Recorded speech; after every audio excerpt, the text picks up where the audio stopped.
Wednesday. This is Run It Back. Lou, Will, Chandler P, Boogie, me. Guys, we had a lot of basketball. Things were good last night. People did what they were supposed to do, and the Lakers took care of business. There was an urgency in the building. Yep, that guy right there. We'll talk about him first. 31, 12, and 9. LeBron finished with 21. Julius Randle, 27 points, 6 assists, and Anthony Edwards had 25. But we will start with Luka. First Laker since Magic Johnson to post a 31, 12, and 9 stat line in the playoffs. Third Laker, which is pretty good, to record 30 or more points in the first 2 playoff games. I know after the first game, there's some question marks over there. He said, was Nico wrong? Because we're going to talk about that for the rest of our lives. But how about game 2? What'd you see from Luka? Man, Luka magic. I mean, he came out and did what we're used to seeing him do. A dominating performance. Obviously a better showing in game 1. He was able to get his teammates involved with 9 assists compared to 1 assist in game 1. So, when he's playing that type of basketball, the Lakers are going to be a tough team to beat. On top of that, LeBron comes back with a double-double, 7 assists as well. Just a great showing all around. Obviously, your 2 best players, they performed at a high level. When you get those type of nights, it's pretty much a W in the column. So, to answer that question about was Nico wrong? Obviously, Nico was wrong. I think that was obvious. But, when you think about it from a defensive standpoint, that's always going to be, a glaring point in this argument. And to Luka's defense, I think he had a pretty decent, showing on the defensive end last night. He was aggressive. He played with urgency. He was asserting himself in every play, even with the help side action. He was there. He was plugging the gap. So those are the type of things you want to see from your superstar. And I think LeBron was one of the guys that set the tone early and also gave Vincent set the tone defensively for the Lakers. So great showing all around. Yeah, I think what makes Luka so unique is just he can obviously score any night he wants. He just showed you. He had 37 points night 1, 31. And this against a great defense with a lot of different looks that they're throwing at him. They're throwing bigs, smalls, being physical with him, playing off him, blitzing him. He's seen every coverage already in just 2 games, and he's still scoring at will. So I think it's his decision making. It's him not turning the ball over. It's him making the right play because he gets downhill. You can't speed him up, and he's in the paint. So now it's does he find the shooter? Does he be aggressive and shoot the little floater? Does he find a Jackson Hayes or a Rui at the rim for a lob threat? He's got so many options because he's so talented offensively, where I think that's honestly why he gets in trouble sometimes, because he has so many options and he's so good. But it just depends what you need from him that night. Again, he can score on anybody. There's no defense that can stop him, but I think what makes him best is when he is that facilitating, passing guy and then takes what the defense gives him offensively and goes and has 30 and 10 and 8 and an all-around balanced game. And like Boogie said, last night, at least the effort was there defensively. Like, dude was flying around. He was cutting off baseline. He was into it. He tried to take a charge on one play and was animated with, I haven't seen that version of him in a while. So to have the whole versatile, balanced game from him, including the defensive end, is when I think the Lakers are obviously at best. Can we talk about the fact that he and LeBron with the double-doubles, because we know game 1, we talked about it a lot, what needed to change, what didn't. Luka had the 1 assist in that first game. He had 9 last night. I also love that at the podium he said, is 9 assists good enough for you? To the reporters. But in all seriousness, for Luka and the team to do as best as they can, how important is it that everyone else is a part of this? I mean, it's everything, because you're looking at a team that you don't have any guys besides Austin Reeves that can create shots and opportunities for themselves. They gotta eat off of what these guys create in Luka and LeBron.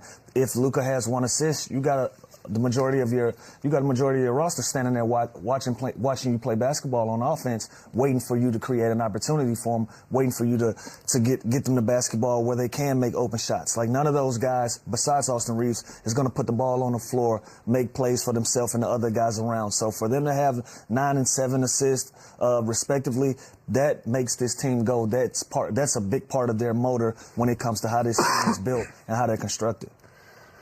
And you know what? When I saw the over/under in this game, it was 205 points. Remember? And I was like, wow, that seems super low. And this is another crazy low-scoring game, which just shows you that defense is still a huge part of the game. You can still win games getting stops on the other end. And these teams are so. Think about it. We're talking Anthony Edwards, LeBron James, Luka, and these are the final scores. So now this is what we're talking about with playoff basketball, where it matters more.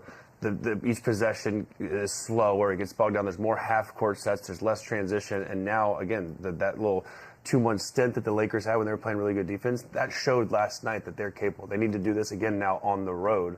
Even if shots aren't falling, they're still capable of winning games if they can hold them under 100 points. I think it's like quality versus quantity in the playoffs. Like it just feels, each time feels more important to me.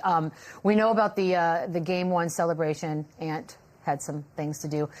But before last night's game, he walked over to Lakers warm-ups and had a little moment with Luka. I'm actually disappointed it was friendly, to be honest with you. I kind of was hoping this wouldn't be friendly, but I do love, Chandler, that this is a fun rivalry. Yeah, we know exactly what happened here. There's always a thing before the game where there's not enough balls on our side and their side. So he looked down, he saw like they had like 8 balls, they had 2. So this is just friendly. This is just friendly, him going down there. I do love him animated. I do love him. I love him picking up Luka 94 feet and kind of, checking him and talking trash. I think that's what makes him special. I think that's what makes this matchup, so much fun to watch. But there was nothing here. This was I wanted it to be, all in good fun. I wanted it to be. Some of the stuff that we make stories not even supposed to be on camera. I know. Well, I think Taylor Rooks had a good angle of that whole thing. It was like, it was cute and it was fun, but I kind of wanted it to be mean. Lou, I'm going to start with you on this one. So Ant's averaging 24 and he's shooting just under 41%. So the fact that they're going home tied in this series, how confident are you when you're Minnesota? They should be confident. I mean, didn't play their best basketball. Game 2 was one of those games where they got in trouble with some fouls and some foul trouble, and it kind of messed up their rotations and their lineups. And you have a grinded out game. Like when you look at the identity of this team, we talk about their physicality, their toughness. Those are the teams that usually win grinded out games. And so if I'm them, we didn't play our best night last night, and we already got one. You can kind of take your foot off the gas sometimes when you steal game 1. You don't have that same urgency in game 2 as you did. So going back home 1-1, have an opportunity to be on your home floor and all of those things, you got to feel confidently about how you're playing and the way that you're going about this series if you're Ant-Man and you're the Minnesota Timberwolves, especially with the next 2 in your building. Yeah, getting 1 for sure is awesome. Like now going back to your building, you do the same thing or try and sneak 2 out of there, you're in great shape. So I think this is a huge win. It is a little dicey on both sides. Like Luka, he was 2 for 8 again from 3 last night. If he starts shooting 40-50% from 3, I think they're going to be in trouble. But he hasn't really found his rhythm, his 3-point percentage since he's been a Laker. But the series is going to go back and forth. This is one of the best ones besides, Pistons, Knicks, Clippers, Nuggets. Sure. This one is right there. I think there's another one that could go the distance. Couldn't agree, more or less. This series can go either way. Obviously, when you're Minnesota and you're able to steal a game at home, that's great for you. This next game is super important. It can also determine which way this series goes. So if they're able to steal another one at home, the momentum's in their favor. So I think Minnesota's in a great spot. But this next game is big for both teams. I think in the playoffs, especially this first round, it feels like the differences that coaches will make or tweak from games 1 to 2 are always a little bit interesting, maybe sometimes questionable. But the fact that Rudy Gobert was hunted, I like saying he was hunted last night. Go ahead, Chandler, what were you going to say? You know what's interesting about Naz Reid picks up his 4th foul that they rescind like 5 or 6 minutes later in the game. So that was kind of a huge mistake on the officials that they allowed it to go that much long of a game. But this is interesting. A 4-time All-Defensive Player of the Year, and again, you can't ever take that away from him. But it's very strange to me that the best defensive player 4 times in his career is being just worked in pick and rolls and hunted, and they're looking at getting him in the action to getting him switched on Luka. You can feel it. Every time Luka gets him, the crowd goes nuts, just ready for him to kind of go at him. So, it is an interesting take that one of the greatest defensive players of all time, and on a resume-wise, is getting picked on in the playoff series. That's. Y'all are supposed to laugh when he says that. He technically has won the award. Well, yes, it's got the most tied for the most ever, right? And then he's getting put in every action, thinking that's a weakness. But the playoffs. And being yelled, sub him out. Luka's yelling, sub him out. But the playoffs come down to matchups. This is a bad matchup for him. The Lakers thrive in the small ball. Like when you can put LeBron James at the 4, put Jackson Hayes or even Rui sometimes at the 4 or the 5, and they go to that small ball lineup and they play 5 guys out. They have 5 guys around. Xin chào tất cả mọi người đã quay trở lại với kênh của mình. Mọi người, hôm nay mình sẽ tiếp tục hướng dẫn các bạn làm bắp ngô.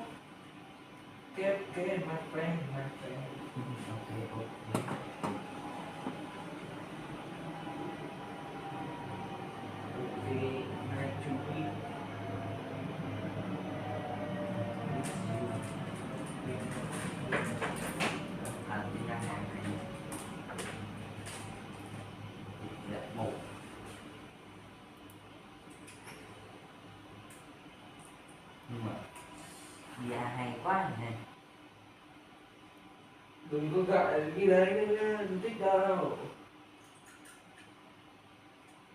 Nhưng mà lỡ mang tiền rồi, đi nữa. Cái gì á, 10k. Tao phải không nghe tức.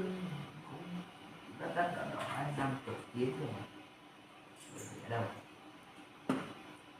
Ở trên nhà Lý là tên là gì nhỉ? Là nhà nào tên nữa? Để các bạn giống bọn đây này. Hỏi Sơn này. Sơn. Sơn. Bởi Sơn ơi. chửi thì